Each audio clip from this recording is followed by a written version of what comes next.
for this season for the men's basketball team. Well, being straight, I don't think there's really much hope left in this season to have a successful season measured by wins. I mean, the men's basketball team is bad. It's kind of as simple as that. I mean, but it's kind of what they deserve, as they didn't really recruit that well. The Huskies, prior to now getting Penn, the Huskies had 2020 recruits signed with them last season. The only new scholarship players they've had from the start of this season were 2 transfer players in Eric Stevenson from Wichita State and then Cole Bajema from Michigan. And those 2 guys were asked to replace some key contributors that the Huskies lost from their last year's team. I mean, those contributors include Jaden McDaniels, Isaiah Stewart, Nas Carter, and Sam Timmons. I mean, you look at Carter, McDaniels, and Stewart, those 3 guys led the team in minutes played. They led the team in rebounds. Carter and McDaniels were also 2 of the 3 players last year who shot over 100 threes for the Huskies and had a greater than 30% three-point percentage. Now, the other guy who did that last year was Hamir Wright, and he's still with the team. Last year, he shot 33% from 3. This year, however, he can't buy a bucket. He's shooting 15.8% from 3. So a huge drop-off for him. So looking at that with the guys the Huskies lost and the guys they replaced them with, the Huskies are exactly playing how they should be. Not good. I mean, they basically lost their 3 best players from last year, and they replaced them with no star freshmen. Last year, if you looked at it, the Huskies men's basketball team had lost some key contributors in Matisse Thybulle, Noah Dickerson. They'd lost Jalen Noel, but they'd replaced them with key freshmen in Jaden McDaniels, Isaiah Stewart. Those 2 guys were huge, top-ranked freshmen. This year, they replaced those huge freshmen in 2 transfers with Bajema and Stevenson. Bajema so far this year has basically made no impact on the court. I mean, he's averaging only 10 minutes a game, 1 point per game. Stevenson, he's gotten on the court a bit more than Bajema. I mean, he's averaging 22 minutes per game, but he's really not had a great impact either. He's averaging only 4 points per game and shooting 26% from the field and 17% from 3. So not a lot of impact from these 2 new players they got. Now, looking at the hope for the rest of the season, I mean, they'd have to have a huge turnaround, especially from the 3-point range, which has been a huge struggle for them. So I suppose if the Huskies magically start making these 3-pointers, then yeah, maybe they can get a couple more wins. I'm still not thinking they'll win that many games.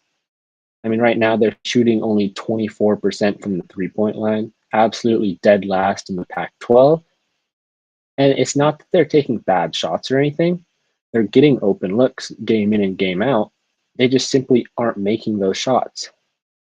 And it's weird because all these players, I mean, they're all Division I athletes. They're all great basketball players who previously have made 3-pointers. I mean, I'm sure in practice they make threes constantly and practice at them a lot. It's just for whatever reason in the game when it's going on, they can't make anything. So I think that one thing that the Huskies could try to do to try and get a little bit of success in the middle part of this season and in the end is almost reinvent their offense, which I don't think will happen just because it's really hard to switch up an offense in the middle of a season. But watching the game, their last game they played, which was against Arizona, they ended up losing 80-53. That was on New Year's Eve.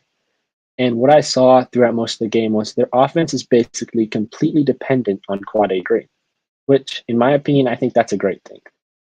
I'm huge on Quade Green. I think he's a great player. And so I think he should be the guy with the ball in his hands constantly. I think he's their best player, their best passer, their best scorer, their best playmaker.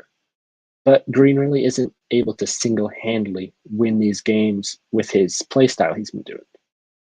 A lot of the first half for Arizona, Green would be getting screens, kind of driving to the basket, and then kicking it out to a guy on the 3-point arc who he'd then shoot and he'd then miss. So these passes that Green's been making have been wasted. I mean, he's gotten guys open through driving and having people collapse at the rim, but the person he passes to simply hasn't been making the shots. So I think Green needs to kind of change it up a bit and look to score more. He needs to kind of be the lifeline for this team. And he needs to go into games thinking, all right, I got to put up 25, 30 points a game if I want us to win. And I think Green has the capability to do that. I mean, he's a great player. Green is a senior who last year, when he came into the team, he had a bunch of hype around him. I mean, he was a transfer. He transferred from Kentucky. Everyone knows Kentucky's a great basketball school. And I mean, he was a 5-star coming out of high school. He had a great freshman year at Kentucky. And as he got to UW, I think he lived up to those expectations nicely. So last year, he averaged 12 points per game. He had 5 assists. He shot 51% from the field, 45% from the 3-point line. But the downside was he only played in 15 games as he was suspended partway through the season due to academic ineligible. And at the time of the suspension, looking at his impact, the Huskies were 11-4. They just beat a USC team 72-40. They were riding high. They were playing great basketball, yet they ended up finishing their season at 15-17. They went 4-13 in the games without Green, including a loss to that USC team that they had beat by 30. They lost to USC by 6 without Green. This just highlights how important Green was to that team last year and how important he can be to this team in turning around the season, kind of getting something positive, getting a couple wins under their belt. So I think Green needs to almost be more selfish. I know he was probably taught to pass the ball, taught to spread the wealth, but in situations like this, when your teammates aren't making the shots, sometimes you have to put your head down, get to the rim, get the foul. I mean, that's what he did to finish off the loss against Arizona. Green started driving, looking to finish, not looking to pass the ball. He was looking to get contact, put up a shot, either make it, maybe get an and one, or he'd get fouled and go to the free throw line. So I think this Husky team is clearly, they're not a three-point shooting team. And we've realized that shooting 24% from the three-point arc so far, not a three-point team. They're a team that's got to live in the paint. And they don't have any big men to do that. So that's another struggle. So they have to kind of get drives, go to the free throw line, shoot a lot of free throws. That's how they're going to be competitive in these games. So is there any hope for this team to win a bunch of games? No. But I do think that they can be more competitive if they kind of change up how they're playing. And maybe that'll lessen the amount of blowouts they have. I mean, they've been blown out by 20 plus points, I think, in 3 games so far this year, which is something you don't want to have happen, obviously. So transitioning into the second topic,